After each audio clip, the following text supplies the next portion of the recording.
Hey you guys, it's Rachel here with Senza Cane Corso. So I wanted to introduce you guys to my new bully. So I have him out here with some Corso puppies that are actually younger than him, quite a bit younger than him. I think they're around 3 months old. He's 4 months old. Come on. And what's up, big dude? What's up, big dude? Come on, you guys. Zlatan, come on. Good boy. Come on. Psh, let's go. So I don't know if you can see, but my Corso puppies are paying more attention to the chickens than my bully is, which I really like to see. It very much looks like a lot of the prey drive has been bred out of these dogs, which I was really happy to see.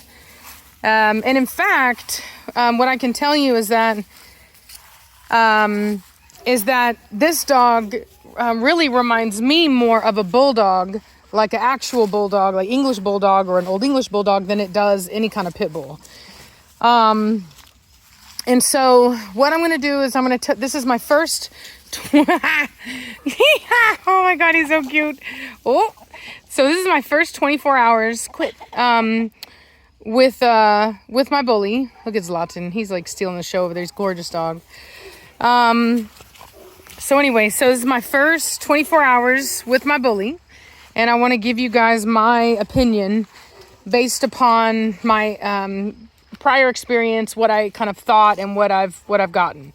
So first things first, I think that a lot of us have a lot of ideas that come to mind when we hear the name bully. And that is going to vary based upon your experience.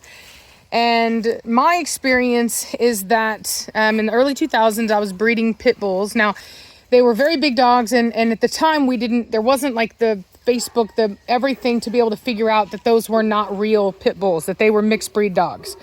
I didn't know that. I did not buy or try to breed anything that I did not believe was a real pit bull. In fact, I even bought from like working lines, like I bought off of the Chevy Red Dog lines, which are weight pull lines. And so anyway, those dogs now would be basically XXL bully dogs, right? They're basically like kind of Mastiff pit mixes. And I had them. I loved them. Sorry that I just walked into a puppy behind me. I had them, loved them. They were great. They were in great homes. So I didn't have the bad experience with XL bullies that I've heard people talking about. But I will say that I think with any large, powerful breed, it really comes down to ownership, and responsible ownership is really lacking. There's a lot of bad information out there, a lot of well-meaning people that don't have access to good information for large, powerful, dominant breeds of dogs. And so they end up with dogs that are unsafe for their families and for the public. And that's not always, like I said, their fault. A lot of times people are looking for the information and they simply don't have access to good information. So anyway, one of the things that, so my first 24 hour, geez Louise, you guys. So anyway, so I had, through the years, people were breeding these bully dogs, and I couldn't sell my dogs because I would get phone calls, and all people would say are, you got Razor's Edge, do you got, Gray Line, do you've got, what else was it? Like Mugglestons or Muglestons, something like that. There was quite a few, kennels that were popular back then. And that's all people wanted. And so I had to get out of selling pit bulls, or what I believe, like I said, what I believed at the time were pit bulls, because nobody was looking for that. And so at the time, bully dogs were not these very big dogs. They were big in the sense of they weighed a lot and they were wide, but they were not tall. They were specifically these short, stocky dogs. Or super wide dogs. And that was the whole thing about them, was that they were super wide dogs. So anyway, so they weren't what we were breeding, right? What we were breeding is more of like those athletic XXL bully dogs that are a little bit on the taller, a little bit leaner side. They just were not super wide, almost like overdone dogs. And So they were different. You know what I mean? We were not breeding bullies, and they were not trying to breed what we were trying to breed. It was very separate. And I don't know when the thing came together where all of a sudden now they got incorporated into the bully thing, but originally they were not. They were separate, and they, exist outside of that. There's a lot of people that have Mastiff mix in America that can go back to pit bulls that could probably have very similar lineage to a lot of the XXL bully dogs started with. I do believe, though, after seeing this guy, that although there are very clearly some people that are still mixing stuff into the lines to kind of create what they want to do, is particularly in the really small ones like the micros and exotic stuff like that. But what I really like is that it looks as though they actually are starting to develop some very respectable dogs, some good structure and good type, and a dog that really has a place in my belief in many people's homes. I really like these classic dogs. I don't know that I like the pockets. I'm not sure that I've seen one in person. I thought that I liked them, but it's the one thing I'll tell you about bullies is it's extremely hard to judge how big they are through pictures and video. That's what I know. It's very, very, very hard. They often look way bigger than they are. And so it's very hard to judge. But this guy here is supposed to get around 17 inches. And then I have a female coming for him that's supposed to be, I think, around 19 inches. I wanted to do that on purpose. I don't want to have to deal with like cesareans and stuff like that. I'm really trying to breed healthy dogs and that can behave as normal. And so I don't want to really be getting into a lot of the that kind of stuff. So the only thing I will say is we probably will be doing artificial insemination, because I want to kind of do it like some cattle breeders do, where basically I use the smaller males to the little bit larger females. And that's kind of how I want to go with it, so that everybody is healthy and we're not breeding dogs that are unhealthy. But I'm just getting into it, and there could be many variables as to what's causing the issues with cesareans, and I don't know if it even affects all of them. I don't know if it's just a really tiny one. So I have to kind of figure out what's going on to be able to really make an accurate judgment on how I'm going to handle that, or if I will even end up with that issue, since I'm not super into the really super tiny dogs. But what I can tell you is that from all of that breeding that for anybody standing on the outside looking in was sheer chaos and sometimes debauchery, has actually come out of that. There are some really beautiful dogs. And for me, I have always caught myself looking for a dog that is not huge, not small, but this kind of smallish, right? Like a large French bulldog kind of dog, bulldog, something like that. And I like the bull temperament. I like the stubbornness. I like the toughness. I like the no fear. But I don't like the unhealthiness that goes along with a lot of the bulldogs. And even the breeds that have been charged with being the healthy versions of that, like the Old English Bulldog and the Levitt Bulldog, many of those have been bred to the extreme as well. And they really look very similar to the dogs in which they were meant to replace with healthier versions. So what I like about these dogs is they fit that niche for me. I find that these dogs, I don't know if people would want to own it or not, but they very clearly have a lot of bulldog in them. You can see it in the temperament. And I don't want to get into the whole, well, bulldogs this and they all derive from this and blah, blah, blah. It's like, look, I have 2% African in my blood, and I'm not going around claiming that I get to use the race card. You know what I'm saying? Like, what has happened way back in the past is the past, and we're dealing with the dogs that are available now. And bulldogs are different. English bulldogs, a lot of the bulldogs, they act differently than pit bulls do. And so, in my opinion, having bred both pit bulls in the past and these Mastiff mixes, which I didn't know, because I did have a variety of dogs and sizes, I don't find this dog to in any way act And mostly they don't even look like the pit bulls. They really do have a very bulldogish look, but I think it's a very beautiful marriage of the two, a healthier version. This guy here, he's got really good structure. They're breeding them to have better top lines, good fronts where they're not overly wide in the front and the elbows are out. Good rear angulation. He's 4 months old, so he's kind of going through it, but I got stacked pictures of him. He's fantastic. And for me, that's what's most important. I believe that this dog has a place in our country as a loving family companion. I'm not speaking to any of the other sizes. I'm specifically speaking to these smaller dogs that really do lend more to the bulldog in them. They're not these mastiff mixes. And I just love him. I mean, he's actually calmer than my Corso are, has less prey drive than my Corso do. He's fantastic. I mean, I just love the dog. And so it is my dream to be able to produce these dogs and have, really good structure and then be very athletic little bulldogs, and healthy ones though, with longer muzzles and, and just whatever. So I have no intention of making the muzzle super long. I think his is just fine. So I want to be very clear on that. I'm not trying to change that at all, but it's not the nose that's like literally coming right out of the forehead kind of issue. Right. And, the temperament, I'm really going to focus on family friendly dogs. I think that that's where their future is. I'm not going to promote my dogs as being, these monsters and this and you know what I mean? Like I just don't see that in him. I see a fat, funny, cute puppy that is just hysterical. That's why I call him Tommy Boy. And he's a little bully. You know what I mean? He's a little bulldog.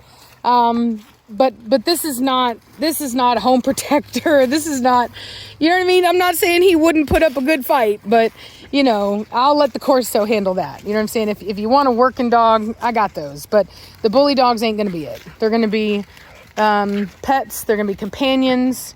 And I'm going to focus on really making sure that my temperaments are very sound and that my structure is very sound.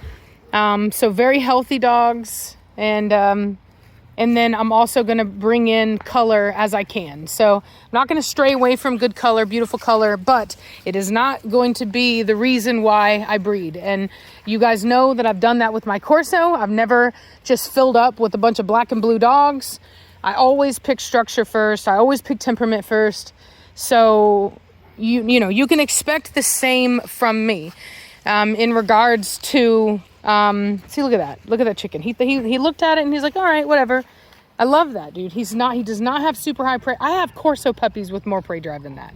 My livestock guardian had more prey drive than this freaking bully dog does. So, it just is what it is. Come on, puppy. God, I love them. And I think that they work really well. Look at that structure. I think they work really well with the Corso too. Like they're small enough that that they're not really a competition. Like they are really more of like I would say, really and truly compared to the Corso, they are a smaller dog. Zlatan, or no, that's Brienne. Psst. Fat boy, Tommy boy. Tommy boy, what you doing, fat boy? What you doing, fatness? What you doing, fatness, huh? What you doing, fatness? What you doing, fatness? Oh my God, dude, I love him. Such a cool dog, man. Such a cool dog. I'm totally won over. 24 hours, I'm sold. Absolutely sold. I love him to pieces. So... he's a good boy. Tommy boy! Look at that. Good structure. Look at that. Let's see if he'll self-stack. See that? Self-stack. Fantastic. And see, and that's what I started to see.